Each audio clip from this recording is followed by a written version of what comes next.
Hi, it's me, Dr. Prasad Putilam. My class is for second PU, that is plus 2, chemistry, unit 1, solid state.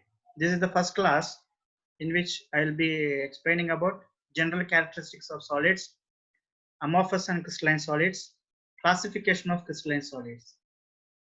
Solids. In our day-to-day life, we come across of many solid materials like a pen, a book, a pen drive, a handset, a hollow brick, or even a golden ring or diamond ring to a nylon thread or a bag, cloth materials, or even bricks made up of structures made up of cement and sand. So let us discuss about the chemistry of solids. General characteristics. Here I took two images of solids to explain this. Okay, so this is the three-dimensional appearance of a solid material.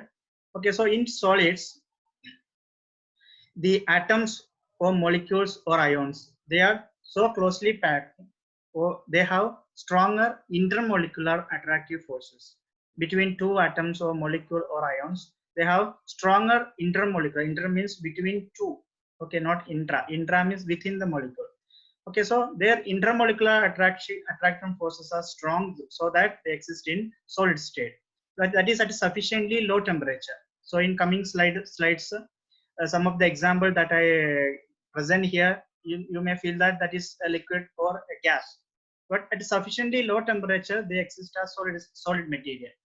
Okay, so at sufficiently low temperature or when the thermal energy is low, the intermolecular forces bring them so close that they will cling or attach to one another and occupy a fixed positions. And at that fixed position, or say called the mean position, this molecule can oscillate or they can only vibrate. They don't have a free movement. They cannot move as such. Therefore, only they can oscillate. So let us see some of the characteristic points. So the solids, they have a definite mass, they have definite volume, they have definite shape. Okay, the intermolecular distances are short, intermolecular forces are strong. The constant particle, it may be an atom, molecule, or ions. So these are the constant particle which is represented here with a blue colored balls. Okay, they have fixed position or they which can only vibrate within that fixed position. And most of the cases, the solids are incompressible and rigid in nature. So let us distinguish between amorphous and crystalline solids. These are the two main categories of solids. Okay, amorphous as well as crystalline.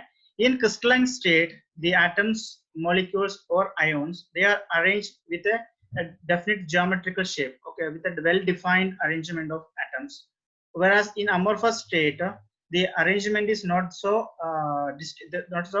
specific, or we can say that they are not arranged in a well-defined manner. So example, if you take a compound made up of Si and oxygen, silicon dioxide, if it is crystalline, we call it as quartz. If the SiO2 glass is amorphous, we call it as glass. Okay, so here we can see the crystalline arrangement well defined with a long range order. Whereas in glassy state of SiO2, they don't have long range of order. They are not so well defined arrangement. Okay, so the word meaning amorphous, that is derived from Greek, that's no form or short range order. Okay, in case of the amorphous solids, some of the structures, if you see in detail, it looks similar to that of liquid nature. Say a jelly form made up of hydrogel or glass materials, or even the polymeric elastic material. Rubber band is given here as an example.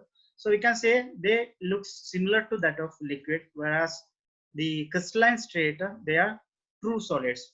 Okay, they don't show that liquid nature, they are solid nature. So the crystalline solids, they have sharp melting point. That means at a particular temperature, the solid state will be converted immediately. It will be converted into liquid state. Whereas in amorphous case, it is not like that. Initially, it will on applying temperature or increasing temperature, the solid material, if it is amorphous, it becomes softer.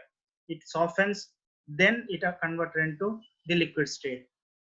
Okay, the second one property, if I see, the reflectivity and conductivity. In case of crystalline, they have high reflectivity and high conductivity. Whereas if it is in amorphous state, they have low reflectivity and low conductivity. Okay, if the same material on applying an external force, if we can convert them in from crystalline state to amorphous state or vice versa, we can make it use for data communication or data storage as bit, say 1 bit, 0 bit, like that. The other property that we can observe, or you might have observed, the old glass panels. Okay, you can see the bottom portion, it is thicker, whereas the top portion, they are thinner. Or some portions, they are milky whitish color, and the other portion, they are transparent color. Okay, this is because on time period, a long time period, this glassy material will flow slowly and reaches at the bottom and becomes thicker. Okay, therefore, amorphous solids, so glass is an example for amorphous solid. Amorphous solids have the tendency to flow very slowly. Okay, therefore, we call them as pseudo solids or even super cooled liquids.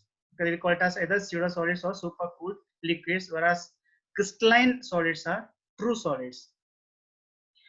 Crystalline solids show another property known as anisotropy. This is a crystalline arrangement, two atoms are there. Okay, one blue ball as well as a red color ring. This represents two atoms or two molecules or two ions. Okay, if it is in crystalline state, if you observe the same molecule in different directions.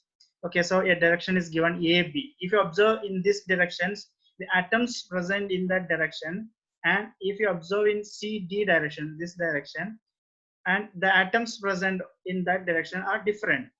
Okay, so because of that, it can have different properties at different observing points. It shows different properties. Therefore, the same crystalline solid have different refractive index or different resistance towards electricity or current. Okay, so this property is known as anisotropic.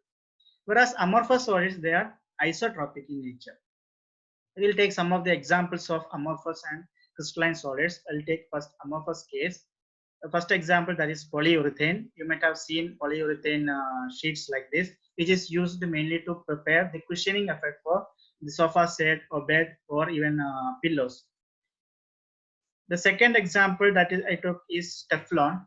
Teflon is famous for Teflon sheets, high thermal resistance and high scratch resistance, and it is having a non-sticking property. Therefore, the cooking vessels which are non-sticking vessels contains the coating of Teflon. Therefore, we should never scratch the inner portion of a non-stick cooking panel, because Teflon coating is there that may be removed. Therefore, Teflon is an example for amorphous solid. A third example, that is cellophane. You might have seen a glassy type sheets which is used for decoration purpose or wrapping gifts and all. So this is an example, which is cellophane is an example for amorphous solids. Okay, the next example, that is PVC. You already know in detail about PVC. Then fiberglass is also an example for amorphous solid. Fiberglass, in which the glass material, it is taken to a thin thread form, and they are made as a mat here. Okay, this is mainly used for composite applications as a filler. It is used as a filler in composites, polymer composites. Okay, so you should be very careful handling the fiberglass, because it is a very thin thread of glass. It may penetrate your skin and go to the bloodstream and all, causes huge damage. Therefore, be very careful handling the fiberglass. The example for crystalline solids, naphthalene. Okay, naphthalene balls we use for to keep away the moth. Along with the dress materials, we keep it the naphthalene balls. It has got a odor which makes the moth to run away, or it irritates the moth. Okay, so naphthalene is a crystalline solid. Next example, that is benzoic acid. The main application of benzoic acid is as a preservatives for food. Next example, that is potassium nitrate. Potassium nitrate is a good fertilizer. It is also used as a gunpowder. Another example for crystalline solid, that is copper. Now let us distinguish between amorphous and crystalline solids with some few properties. A shape, if you consider, crystalline solids have definite characteristic geometrical shape, whereas amorphous solids, they are irregular in shape. Melting point, if you consider, the crystalline solids melts at sharp melting temperature or temperature, at particular temperature, it converts from solid to liquid immediately. Whereas amorphous solid, it soften over range of temperature. That means it initially it softens, then it converts into liquid state. The third property, that is cleavage property, that is when we cut a crystalline solid with some cutting tools and they split into two pieces and the newly generated surfaces are plain and smooth. Whereas in amorphous state, when we cut with a sharp edge tool, they cut into two pieces with irregular shapes. Next one, heat of fusion, that is similar to that of melting temperature. A slight variation is there. That is the heat at which the solid material converts into liquid state. Okay, so crystalline solid have a definite characteristic heat of fusion, whereas amorphous solids, they don't have a definite heat of fusion. Anisotropic nature, crystalline solids are anisotropic, whereas amorphous solids, they are isotropic in nature. We call crystalline solids as true solids, whereas amorphous solids, they are pseudo solids or supercooled liquids or supercooled solids. Order in arrangement of constant particles, if you take, crystalline solids have long range of order, whereas amorphous solids have only short range of order. So we'll see once again the properties: shape, melting point, cleavage property, heat of fusion, anisotropy, nature, and order in arrangement of constant particles. Let us classify crystalline solids based on the binding force or the intermolecular forces between two molecules. Based on the force which exists, we can classify crystalline solids as molecular crystals, ionic crystals, network crystals, and metallic crystals. These molecular crystals can further classified as non-polar, polar, and hydrogen bonded molecular crystals. We'll take one by one. First one, molecular crystal. Molecular crystals in which molecules are the constant particles. We'll take this first one, that is non-polar. In a non-polar, that is example is taken as hydrogen molecule. Two hydrogen atoms, when they come near, it becomes hydrogen molecule. Must become hydrogen molecule, it will not separate. This is just an animation presentation given here. So here we can see that the electrons will be shared by hydrogen atoms, and this is a strong bond. Okay, therefore hydrogen forms a hydrogen molecule. Hydrogen atoms combine to form hydrogen molecule that is so stable so that it cannot form much attractive force with the next hydrogen molecule. That's why in room temperature, hydrogen exists as gaseous state. There's no much attractive force between two hydrogen atoms. Whereas if you convert into solid state, hydrogen in a solid state, there possibility of having a weak dispersion or London forces. When they come near, they may have a London force or weak dispersive forces. Now, what is that particular force? To that, I took two atoms, neon atoms. When we force them to come near, there will be an arrangement of electrons such a way that a positive and negative charge is formed. That is very weak positive and negative charge, and they are held together. They will come closer to each other. That is known as van der Waals forces or London forces or weak dispersion forces. In case of hydrogen, it is given here. When we force them to come near hydrogen molecules, it separates the positive and negative small charge separation. Even there is no charge separation as such, but it looks like this is the arrangement of a hydrogen molecule with van der Waals forces or London forces. So that is the very weakest among all the other intermolecular forces. Example for classification of example for non-polar molecular crystals are hydrogen, chlorine, iodine molecules, then argon, helium are an example for non-polar molecular crystals. Okay, these characteristics, they are soft, they are non-conductors of electricity, low melting points, usually liquids or gaseous state at room temperature and pressure. The next one, that is polar. Okay, say take an example of HCl. hydrochloric acid or hydrogen chloride. Hydrogen chloride, in hydrogen chloride, the hydrogen and chlorine forms very strong covalent bond. Okay, very strong in the sense even the chlorine atom even pulls the electrons of hydrogen near to the chlorine atom. That's why the chlorine will get a slight negative charge and hydrogen loses that electron or it feels the slightest positive charge. Then it becomes a dipole. That means in this molecule there is a charge separation, negative charge as well as positive charge. Therefore, if two molecules, if they come near, it forms a intermolecular attractive forces. That is known as dipole-dipole attractive forces. And these molecules, they are polar in nature. Therefore, this is example for polar molecular crystals. So in the molecules substances like the molecules of substances like hydrogen chloride, sulfur dioxide, ammonia, they form strong covalent bonds, polar covalent bonds, and the molecules, different molecules, they are held together by relatively stronger dipole-dipole interactions. So these dipole-dipole interactions are stronger than that of London forces, but not as strong as the covalent bond or hydrogen bonds. Okay, they are soft non-conductors of electricity. They melt, the melting point are higher than that of non-polar molecules, but still they exist as liquids or gases under room temperature and pressure. The third type, that is hydrogen bonded molecular crystals. In hydrogen bonded molecular crystals, the best example that I took is water molecule.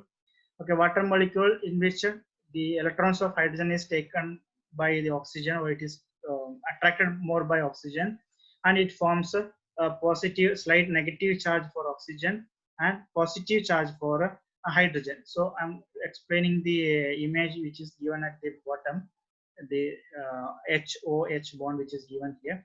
Okay, so here it becomes slight positive and negative charge. Because of that, it can form a hydrogen bond like this. Okay, so hydrogen bonds are formed with the oxygen of one water molecule and hydrogen of a second water molecule. Like that, it forms a chain of hydrogen bonded structures. That is the structure of water molecule. Therefore, they are hydrogen bonded molecules. Okay, not only water molecule, hydrogen can form this type of bonding with a fluorine atom, oxygen, as well as nitrogen atoms. Okay, they are non-conductors of electricity. They generally are volatile liquids or soft solids under room temperature and pressure. Now we take the second classification of crystalline. So the first one we see molecular crystals. The second one is ionic crystals. Ionic crystals, by the name itself, it consists of ions, negative ion and positive ions. And because of that ions, opposite charged ions, there will be strong electrostatic attraction or Coulomb's force.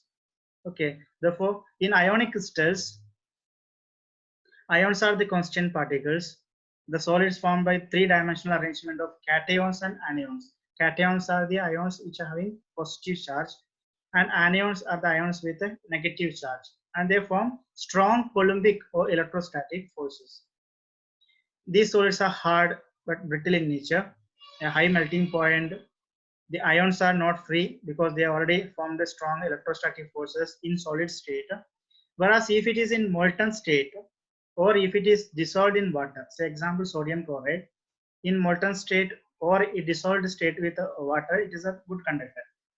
Okay, or it conducts electricity, whereas sodium chloride in a true solid nature, it is a non-conductor. Like that, examples are magnesium oxide, zinc sulfide, etc. The third category, they are network crystals. First one, molecular crystal, ionic crystals. Then the third category, that is network crystals. Network crystals, I'll take two examples. One is diamond, second one, that is graphite.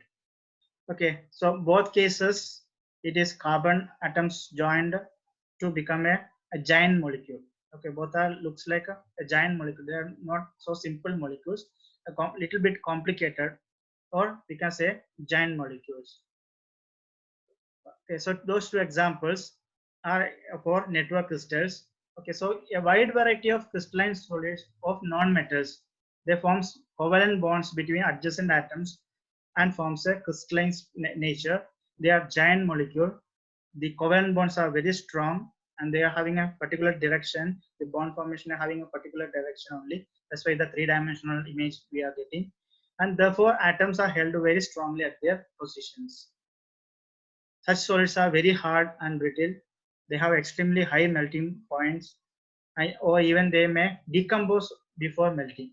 They are insulators and will not conduct electricity in general cases. The crystalline solid or network crystals are non-conductors of electricity, but there is one exception, that is graphite. Graphite also forms covalent bond with the carbon atom.